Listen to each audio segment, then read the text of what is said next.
Darkcast Network, indie pods with a dark side.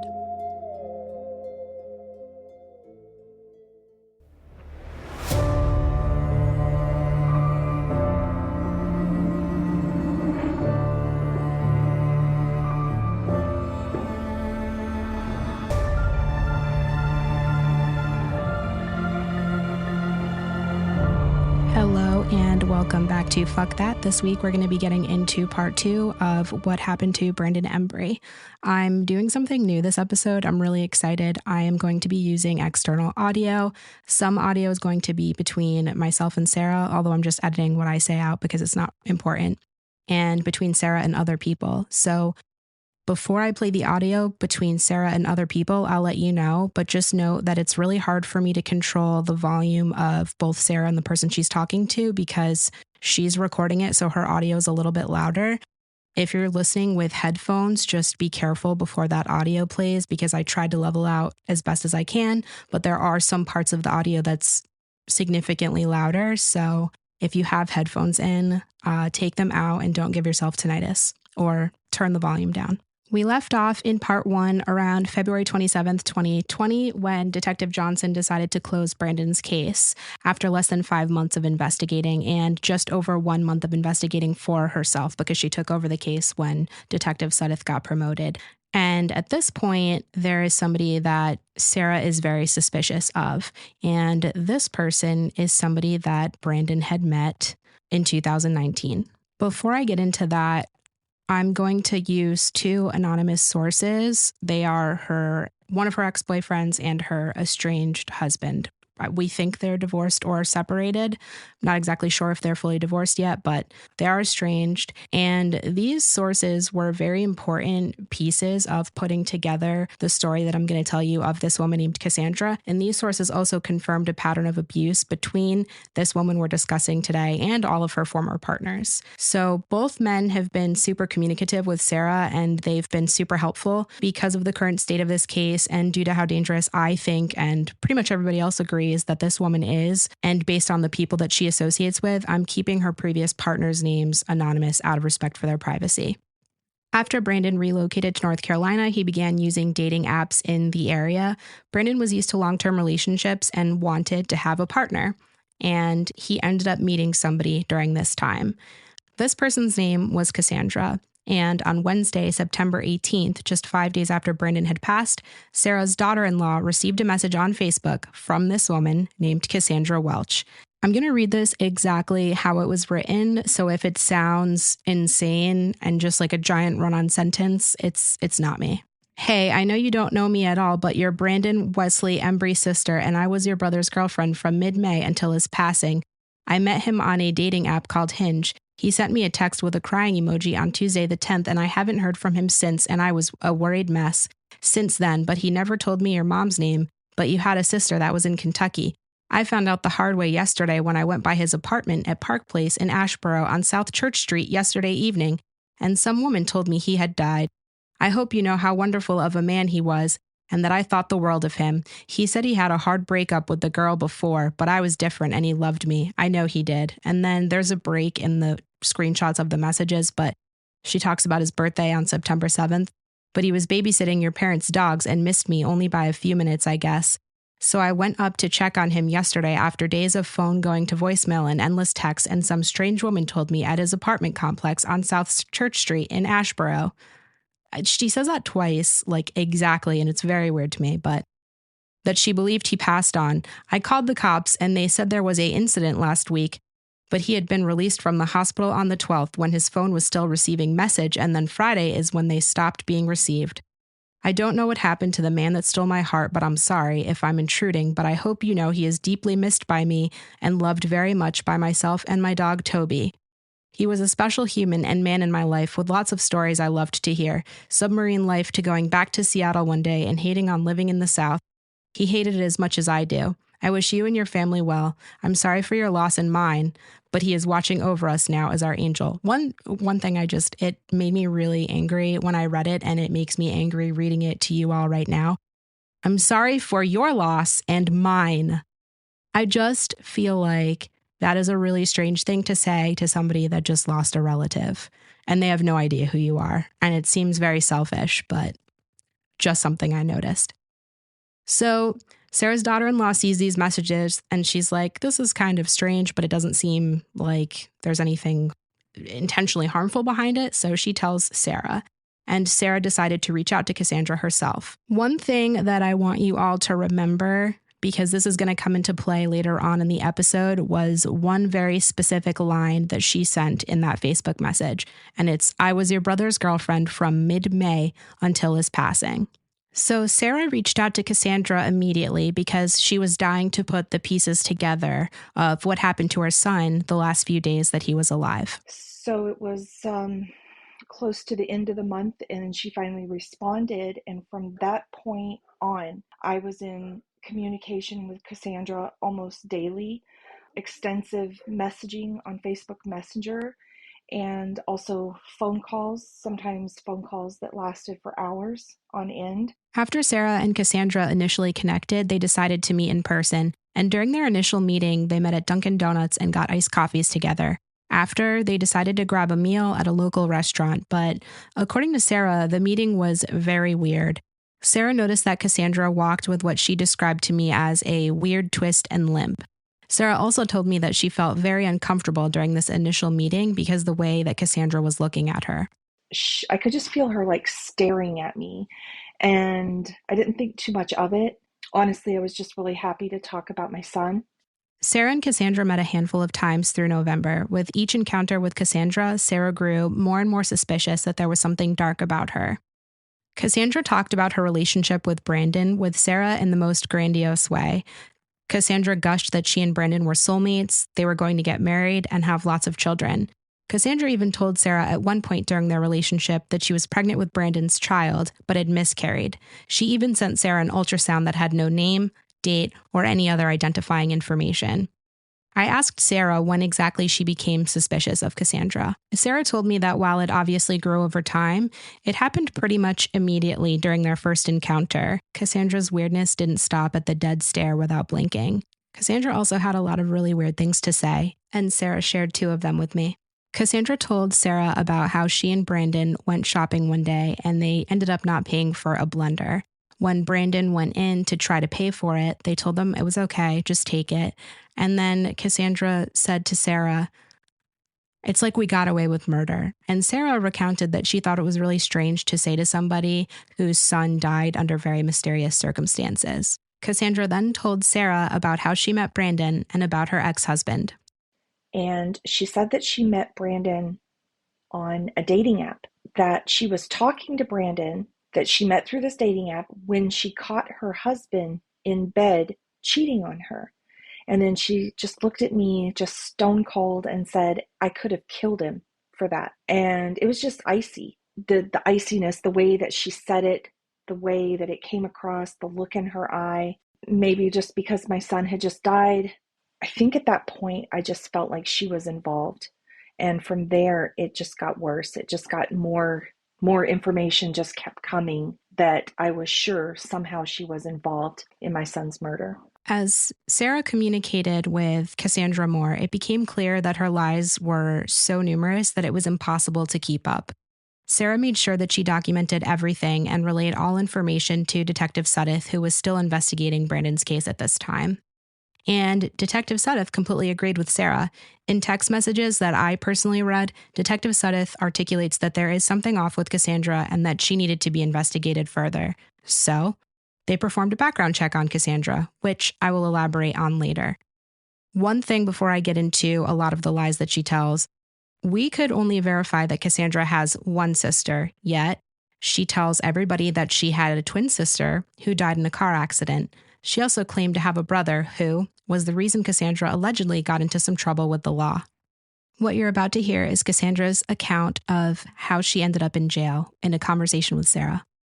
The first time I was convicted, I was 16 years old. That's underneath my juvenile record. The other 2 are as adults. Well, the first adult conviction happened when I was 18 in Michigan. And I spent a year and a half in Michigan Department of Corrections for women. Yes, I sure did. Wow. Yeah. I was not having the girl in my class talk shit about my brother. I was, no. Yeah. Do not insult my brother. Do not go after my brother. My brother has done nothing to you. Uh-huh. So, I spent a year and a half there, and then that's how I got to college. Yeah. Is that they had enough, resources to give people essentially a college education. Mm-hmm. That's but a good I couldn't program. become an RN because I'm a convicted felon, so you can't have that on your record. You could become an LPN, like myself. Yeah. You can't become an RN. Right. And then the second time was when my husband came home from war, and his buddy's wife had decided in a drunken parade to hit me, and that was the worst thing she could do. Uh-oh. Don't touch me. If I don't want to be touched, don't touch me. Right. So I went back, and I spent 9 months in Texas penitentiary for women. Years. I don't do people that touch me if I don't like you, or if I don't want you to touch me, don't touch me. So, according to Cassandra, while she was in jail for assault, she somehow got her RN with absolutely zero clinical experience or doing any rotations or anything like that. She got her RN. So, good for her. But not really, though, because we could only confirm that she worked at La Quinta and probably IHOP, so not nursing. But she gets into her master's in this next conversation and how she now works with her master's in psychology in prison with felons, even though she was a felon, allegedly. New Mexico sounds really, really good to me. But then I'm on the fence. I could go anywhere with my credentials, with a master's degree in psychology. Yeah. And be like, hey, I can do this and I can do that, and you can bring me here. There's certain parts of my job that I'm not allowed to deal with other certain individuals who are in prison anymore because of their protocols, because of what they've done to me. And because they transfer them all the time, they could run into me and I could run into them.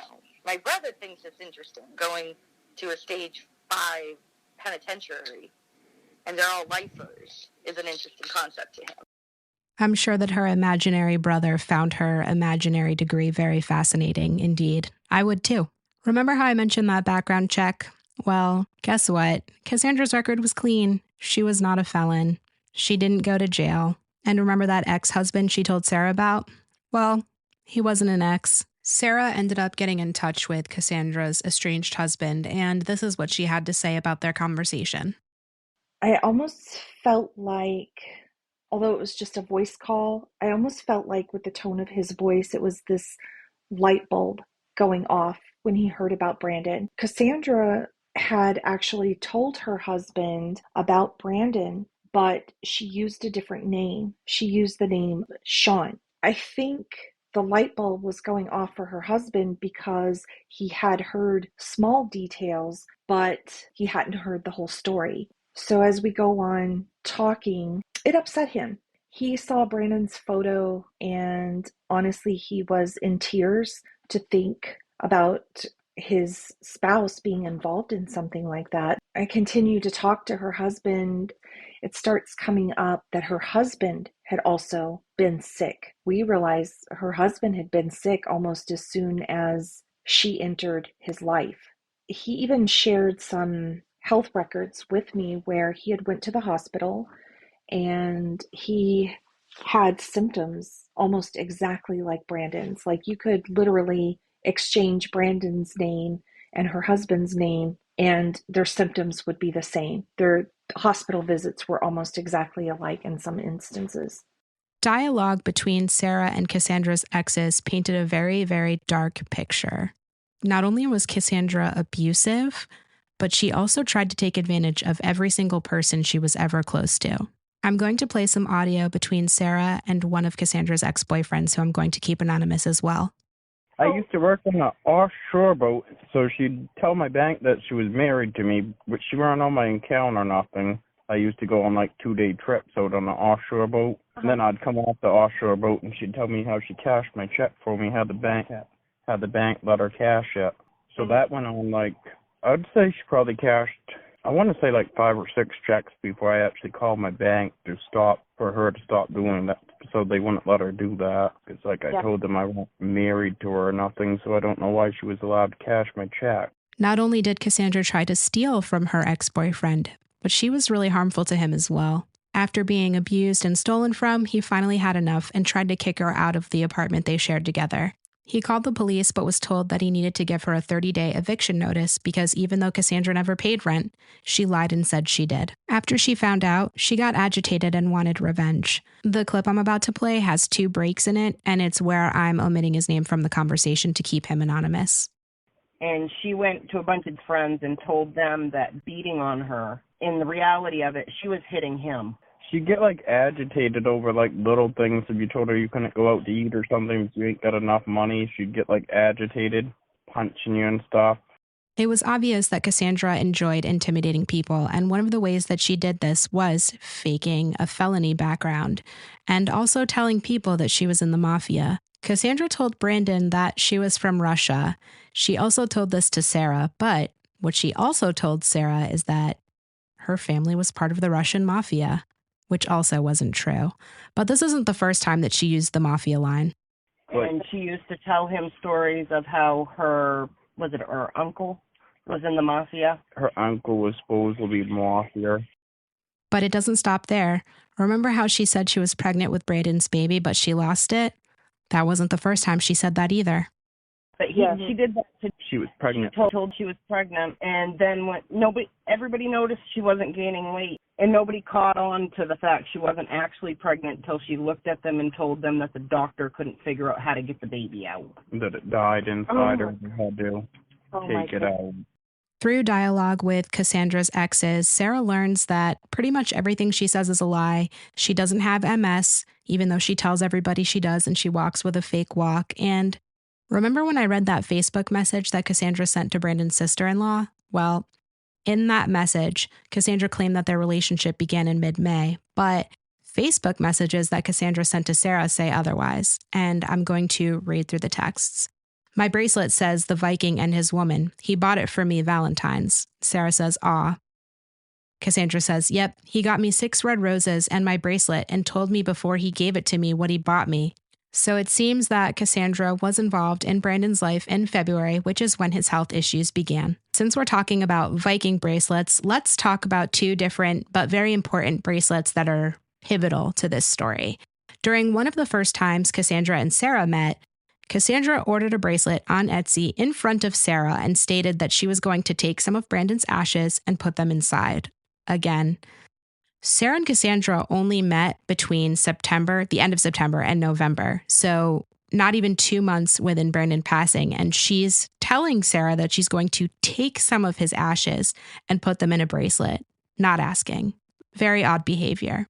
The second bracelet was a bracelet that she was wearing the first day that she met Sarah. And this bracelet is a bracelet that Cassandra told Sarah that Brandon bought for her for Valentine's Day. So that was a lie. The bracelet that she was wearing was not purchased for Cassandra by Brandon. It was actually an engagement bracelet that Cassandra shared with her and somebody else. Before I get into this mystery man's background, I would like to read a birthday card that Cassandra received from him while they were together.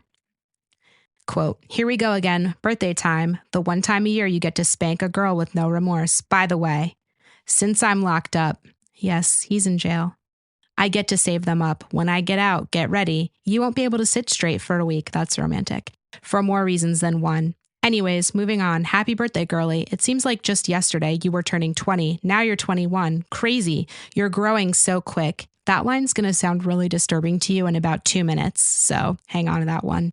It sucks I can't take you out bar hopping for your 21st like I wish I could. Instead, I will serenade, spelled like marinade but with an S, you with words about your youthful beauty. Nah, I'm not a poet, and poets are crazy people. I will say, Cass, that I love you, and that's kind of cool if you think about it. I mean, really think about it. Like, what are the odds that we would be here together today? There are so many unexpected turns in life in ways that is what makes life great, but it can also really make life terrible. No one can argue that the hand of cards I've been dealt sucks for both of us, but even a sucky hand has a ace sometimes. Even though you still can't do much in the situation, The ace in hand keeps you in the game. You, babe, have kept me in the game. You're that one star on a dark, cloudy night, flickering to be seen even though it's so dark sometimes. I can always look up and see you. You're a constant in my life. You deserve the whole world. Because of the hand I've been dealt, I just can't give it to you. But who knows what cards the future holds? Most things in life are transitory. You are not. You are there, and I am sure you will always be. So happy birthday, shining star. Keep on lighting up the world around you. Love you, Wade. On the outside, this card may seem sweet. Who knows, maybe Wade did actually get dealt an unlucky hand, right? I mean, sometimes people make a mistake when they're younger. They do something stupid, they go to jail, but they learn their lesson and become a better person after whatever consequence they may face. That happens. But I'm going to tell you exactly what hand Wade was working with, and it was a hand not dealt to him due to an unlucky circumstance in life. Nah, this dude had this hand dealt to him because he's a depraved, sick fuck, and he brought a lot of pain on a lot of people. In 2016, Wade Hoover, Cassandra's fiance, who was previously a martial arts instructor, he was serving 40 years in federal prison for prior child pornography offenses. But in 2016, he was sentenced to an additional 60 years for sexually assaulting 2 boys, both under the age of 12. And I want to make it abundantly clear that Cassandra was well aware of these charges and still chose to seek him out and have a relationship with him.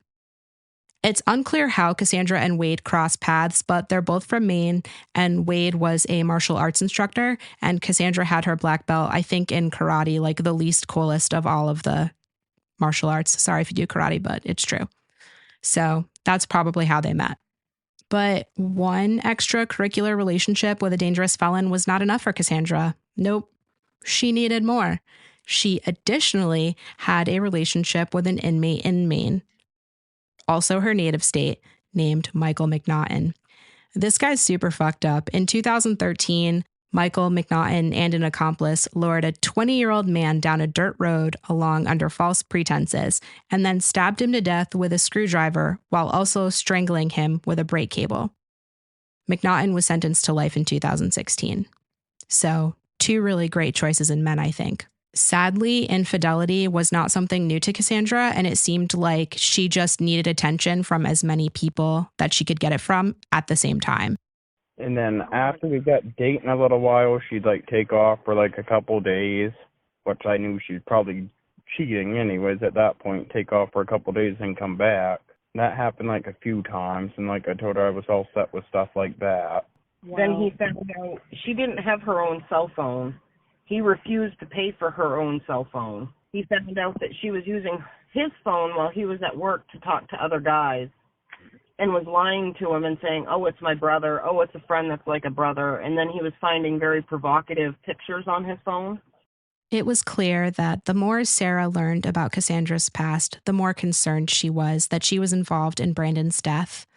A big turning point for Sarah was when Cassandra revealed to her these dreams that she had about Brandon, and these dreams were very, very specific. I'm not going to lie, I listened to a lot of audio of this woman, and this one made my stomach sink the most because in these conversations, Cassandra is detailing dreams she had of Brandon after he passed away. But what's unnerving about these quote unquote dreams, I'm doing very sarcastic air quotations right now, is that they contain a lot of details about Brandon and the state of his apartment following his death. But these details are details that could only be determined in one of 2 ways.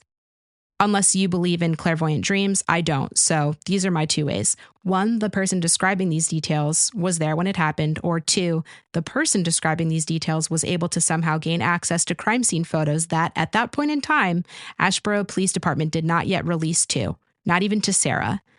And Sarah also showed me the timestamp on this audio. So I was able to confirm it through listening to audio and by looking at the timestamps that this was in fact recorded before anything was released back to the family. There's going to be a little bit of a difference between Cassandra and Sarah's audio, so just be careful if you're listening with headphones.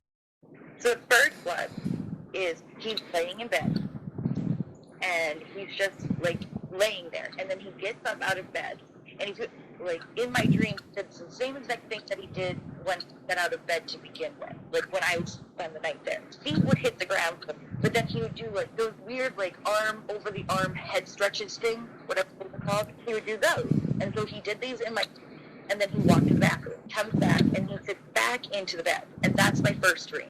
If you remember from part 1, that bathroom is the same bathroom that I talked about being in complete disarray and also shared photos of. In this clip, she begins to discuss her second dream. You're looking at the bed, and he's over by the closet. He's literally just standing in the closet. And he's big and, like, I don't mean, like, massive wide, but he's big enough that the wall, like, where the closet is, he's bigger than that space, essentially. You know what I mean? Mm-hmm. So he's just standing there, but he's white as a ghost.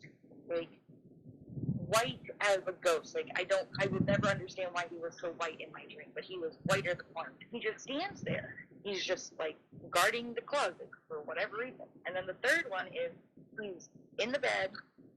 He hits the bathroom with his telephone in his left hand. He sits on the toilet, and then he starts to try to get up. And he grabs his phone because it was on, like, the shower still thing right beside the shower. And all of a sudden, he just goes, like, forward. And the phone goes forward with him, but he doesn't get as far as the phone does. And he's literally laying between the toilet, like, where the toilet is, and his head is headed towards the bed. That's my dream. And it plays out like a sick horror film. Because it's all, like, slow motion. It's not, like, fast motion. All of them are very slow and monotonous.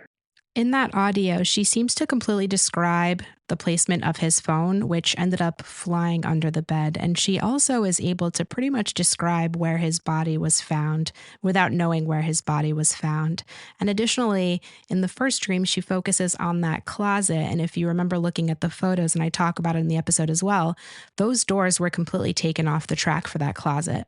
What's even weirder is her talking about these dreams of him dying and making a joke that it plays off like a shitty horror film.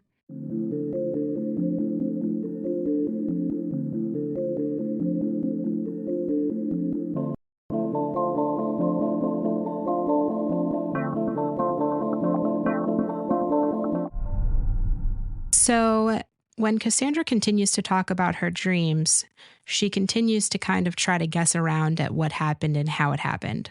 So if that's how it actually happened, did they all happen in the same day? But I had this same dream about him guarding the closet months before this.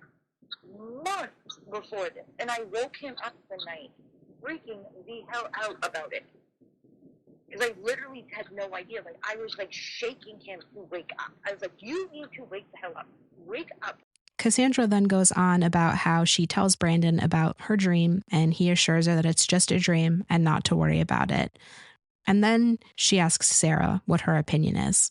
I don't know. And they scared me to death because the EMT, he yelled out the door for a sheet. And when I think of a sheet, I think, the person has passed away. So it gutted me, because I thought when they said that he had passed away or something, or that, that they were wrong because he Huh? He slept, I'm sorry, probably too much information for Mom, but he slept naked. Oh, really? Mm-hmm. Yeah. That was our thing. Yeah, because we're both damn hot all the damn time. Yeah. That kind of, like, helped out a little bit. Just like if you ever felt his sheets on his bed, they were super soft for breathing. Yeah. Because they were, like, cooling instead of sheets. The cooling kind? Yeah, he had cooling sheets, essentially. Mm-hmm. That I was nice and I gave to him because I didn't eat them.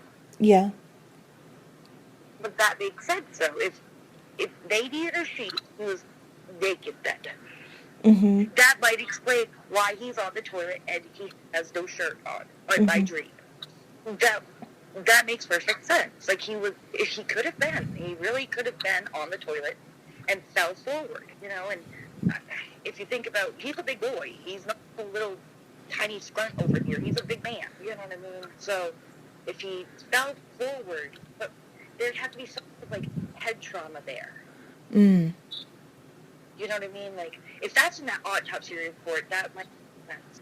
But if they found him in bed, then does that go back to the other dream of him guarding this stupid fucking closet? But see, that's the part I don't get. I had a dream of him guarding the closet, and then, I needed my jeans when he went to Hickory, and he guarded the closet. I wish I knew what was in that damn closet. All he kept on telling me was, honey, there's something in there for you, but just don't want you to see. At this point, Cassandra gets very specific about what she thinks happens to Brandon, and Sarah asks her if she thinks that Brandon went into septic shock, which he did, but it's interesting that she knew that he went into shock before she should have known that he went into shock, and her reasoning is not very sound. You could tell that obviously her registered nurse skills that she acquired in jail did not do her any favors here. Yeah, so septic shock is a big thing in people's lives. Big, big thing. Especially with people that have testosterone issues. Uh-huh. If he's got 50 milligrams of testosterone into his body at all times, that he takes every day, and all of this other thing, and he goes without that for 24, 48 hours, your body will shut itself down because you are not getting what you need from your body system, that your body is starting to retaliate against you now. The organ failure could be from the septic shock from not having his testosterone for a day or two. That's what my grandmother died of. She died of septic shock. They overfluided her at the hospital, and that's when her organs went into failure. So I think about that sometimes, like septic shock versus testosterone, and then if you put the two of them together side by side, if you don't have one without the other, you're going to bound to have like a nuclear explosion inside of your body system, and it will shut down all of your organs in a matter of minutes or days. She then tells Sarah that she needs to sit down and have a conversation with her one day about how testosterone, septic shock, and neurons work. And unfortunately, she has a lot more to say about shock, and I had to listen to it, so now I'm going to make you all listen to it too. No, but seriously, I think it paints a very clear picture of how she's just able to talk out of her ass 24/7, and I think that that's a very scary thing if somebody has the ability to do that. Okay, so if you...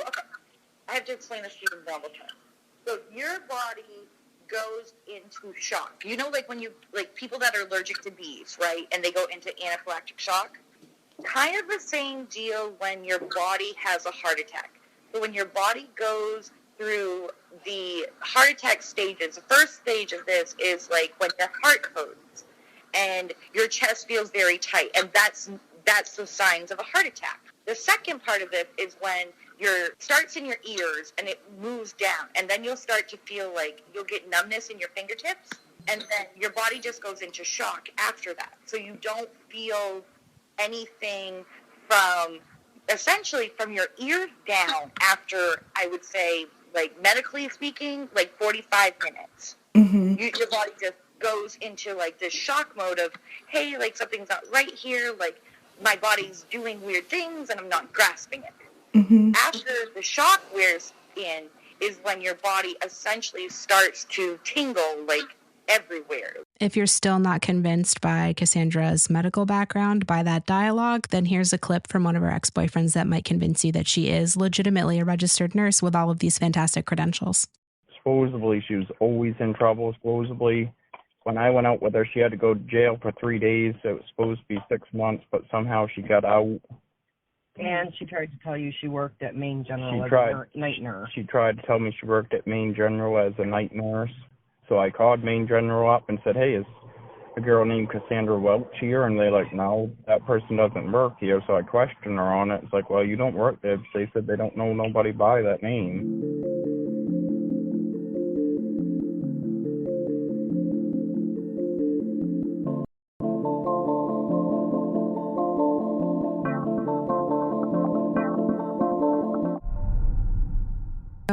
Pretty much everybody is onto Cassandra's bullshit at this point, including Detective Suddeth. As I mentioned earlier, they ran the background check on Cassandra and she didn't have a criminal record, but she did have a husband. So Detective Suddeth decided that he needed to look into Cassandra further, so he called her in for questioning in mid-November.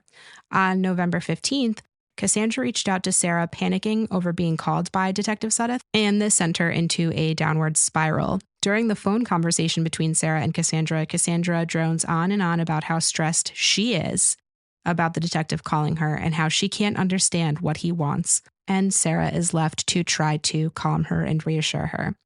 Cassandra says, quote, God, I'm so stressed out now. Sarah assures her that she doesn't need to be stressed. She's just helping Brandon and helping him have peace. And she says, this is so stressful to me. He had a lot of sleeping pills. I know that much. Would he take too many of them? You know, I can't see him doing that either. I can't see him doing anything to jeopardize his life. This is the shit that stresses me out, you know? I'm too good of a person. That's what Brandon always told me. You're too good of a person. He always said that he got to know me. He got to know that I'm really a decent human being. So I don't know what to think at the moment, honest to God.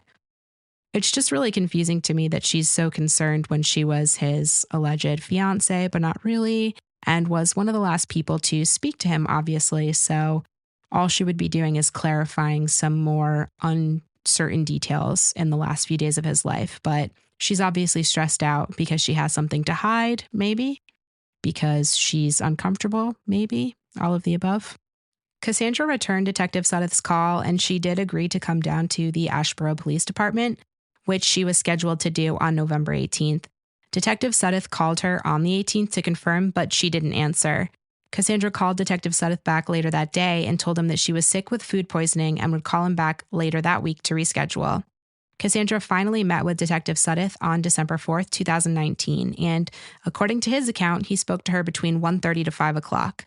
Cassandra told Detective Suddath that the last time she went to Asheboro to see Brandon was on Saturday, September 7th, which again was his birthday. She returned about a week later to check on him, and that is when she found out that Brandon had passed, which is consistent with the weird Facebook message that she sent to Brandon's sister-in-law. Part of the interview process involved Cassandra showing Detective Suddath text exchanges between herself and Brandon, so Detective Suddath asked Cassandra if he could gather data from her cell phone, to which she agreed to. When he left Cassandra alone with her phone briefly prior to the data extraction, he noticed that she was fidgeting with her phone and doing things with her phone. After everything was said and done, Detective Suddath learned from the forensic technician that no data was recovered from her phone. So, after Genius Cassandra shows Detective Suddath multiple things from her phone, she decides to wipe it after agreeing to hand it over. This is clearly the intelligence she gleaned during her fictitious master's program at play here. Following the interview, Detective Suddath reached out to Cassandra's cell phone carrier, letting them know that they needed to maintain her cellular records, and then eventually he sent a search warrant for these records. But as I mentioned in part 1, Detective Suddath was promoted in January of 2020, and Detective Johnson immediately closed Brandon's case, so the contents of these records remain unknown today. And not long after this, Cassandra and Sarah's consistent dialogue fizzled after only a few months had passed, but prior to that, Sarah learned even more about Cassandra that had her convinced that she was involved in Brandon's murder. Through Cassandra's estranged husband, Sarah learned that Cassandra had stolen Brandon's dog tags. What is creepy about this is that Brandon's dog tags are something that Cassandra consistently mentioned to Sarah. She would plead with Sarah to ask the detectives about the dog tags and to make sure that she finds them because they were, quote, so important to Brandon, end quote. Sarah ended up deciding to make a Facebook page documenting Brandon's story, and this is the one I mentioned in part 1 and have shared in the show notes. I highly recommend taking a look at it. She is an excellent record keeper. But once she began to share the details on that page about his strange relationship with Cassandra, Cassandra eventually stopped reaching out. The last conversation she had with anybody related to Cassandra was when Cassandra's mother called Sarah in July of 2022. Threatening her with a lawsuit if she didn't stop talking about the situation. But Cassandra has yet to be heard from, and it's unclear where she is today, or what she's up to, or who she's probably harming. The last real update in terms of Brandon's case was from February 19th, 2021, on the law enforcement end. The mayor of Asheboro requested an internal investigation regarding the handling of Brandon's case, but not surprisingly, nothing really came of it, and Brandon's case remains unchanged today. It's unclear to me how Asheboro Police Department can stand behind the handling of Brandon's case. It's obvious that Detective Johnson did not bother to investigate the case objectively. She was biased from the very beginning. Something that Sarah told me shocked me even more than the blatant mishandling of Brandon's case, and this was a conversation that she had with Asheboro's police chief. After about 2 months after Brandon had passed, Sarah called the chief to express concern about Brandon's case. His response, quote, people die and you have to learn to move on, end quote. I can't imagine what it's like to simultaneously be a grieving mother and then have this to say about the investigating detective. She just consistently tried to say and do things that sabotaged the investigation. If you remember, Detective Johnson tried to say that Brandon had initially done this to himself when he was high on methamphetamine. When it came back from his first talk screen that he wasn't, she quickly changed her tune to synthetic marijuana. One of the reasons that backs that up is when they do a second talk screen, they test for the synthetic marijuana. So later, it's like they try to hide this because it was the medical examiner and Detective Johnson coming up with this theory that Brandon took this synthetic marijuana that never even existed. And that's why that is tested for on the second talk screen. But when it comes up negative, and then I ask for the police reports, they rewrite police reports, and Johnson's report doesn't say anything about the fact that she said he took synthetic marijuana. It wasn't even in the police report, but yet it ends up on the autopsy. Johnson's report, one of the things that she says is that she wants to talk to people at the apartment, people that he worked at, to find out what his problems were. Not who could have done this to him, but he had to have some kind of problem because he did this to himself.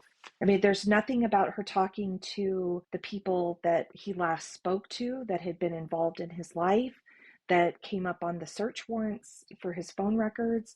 She does no investigation into those people whatsoever, or where he had been looking for surveillance, nothing like that. She only wanted to investigate to find out what his problems were. Another massive mistake made by Asheboro in this investigation is their lack of acknowledging his missing keys. And I think it all goes back to the fact that in the beginning, they said the door was locked and there was no forced entry, but yet they never let anyone know that even when they took the crime scene photos, his door key was missing off of that key ring. Every case, you'll hear the family say, I never thought this could have happened. I never expected something like this. So it's not the way things should be done. Then not only that, it's once her behavior was called out, it was further covered up by her supervisors. Regardless of how Asheboro police handled the situation, Sarah decided that she wasn't going to do what the chief told her to do. Learn to move on. She couldn't move on. After examining all of the evidence, looking at Brandon's medical history, and speaking to Cassandra's exes, Sarah was no longer just suspicious of Cassandra and her involvement in Brandon's death. Sarah was absolutely sure that Cassandra was the person who had been making Brandon sick since February of 2019, and Cassandra was the person that caused his death. Sarah has a pretty good theory as well, one that she still works to prove today. One of the scariest parts about Sarah's theory is this. The way that Cassandra allegedly killed Brandon is not only hard to prove clinically, but what Cassandra used to kill Brandon is something that is very easily accessible to all of us. And that is where I'm going to leave it for part 3.